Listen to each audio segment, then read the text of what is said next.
भारत का नंबर 1 संगठन एआईडीएम भारत में बहुत बड़े बड़े 10 साल से कोई चला रहा है, कोई 5 साल से चला रहा है, कोई 20 साल से चला रहा है, मगर एक साल भी एआईडीएम का नहीं हुआ। भारत का नंबर 1 और भारत का लड़ने वाला अगर कोई संगठन है उसका एआईडीएम है। एआईडीएम सेंट्रल सरकार से भी लड़ रहा है, राज्य सरकार से भी लड़ रहा है, प्रशासन से भी लड़ रहा है। ऐसे लड़ता हुआ कोई संगठन भारत में आपको नहीं मिलेगा।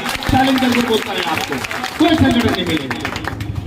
आपका सबसे ज्यादा सामाजिक जो दिक्कत था, जो परेशानी था, जो मुसीबत था, चाहे मालिक पैसा नहीं दे रहा था, चाहे इलाज के नाम पे, चाहे प्रशासन केस दे रहा था, रास्ते में आरटीओ डीटीओ जिस तरह से परेशानी देते हैं, पूरे भारत में अगर काम करने का कार्य कर रहा है उसका नाम एआईडीएम। एआईडीएम एक विचारधारा है।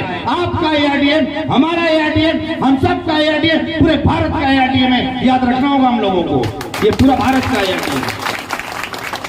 हमें सबसे पहले इस बात का ख्याल रखना होगा कि कुछ लोग कहते हैं कि एआईडीएम की दिलो আমাদেরকে বাংলায় কিছু বলি, বাংলায় বললে ভালো হবে তো।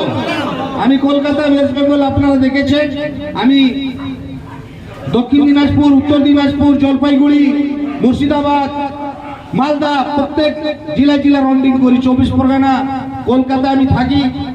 কেন আমি কলকাতা থেকে একটা রেজিস্ট্রেশন করলাম, হেড অফিস ওইখানে, আপনি আপনারা যারা জানেন ওইখানে হেড অফিস আছে।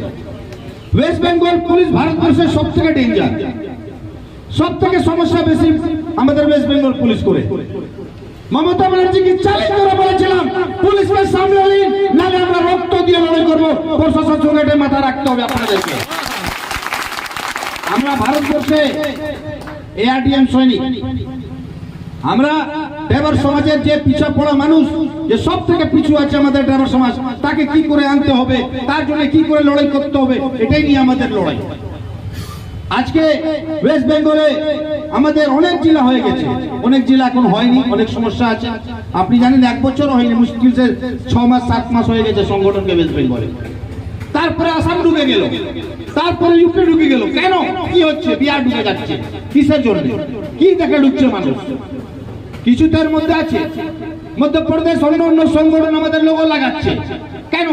ওদের সংগঠনের লোগো আছে, তারপর আমাদের এআইডিএম লোগো লাগাচ্ছে কেন? এটা জানতে হবে আপনাকে।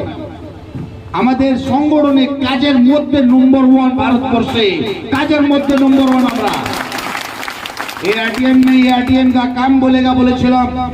আর আমরা যেটা স্লোগান দেই, आइए हम सब मिलकर अपने अधिकार की बात करें, যেটা বলা হয়। ভারতবর্ষে অনেক সংগঠন আমাদের নামকে এরকম স্লোগানকে চিট করছে, চিটিং করছে। মানে এটা ভাবতে পারেন আমাদের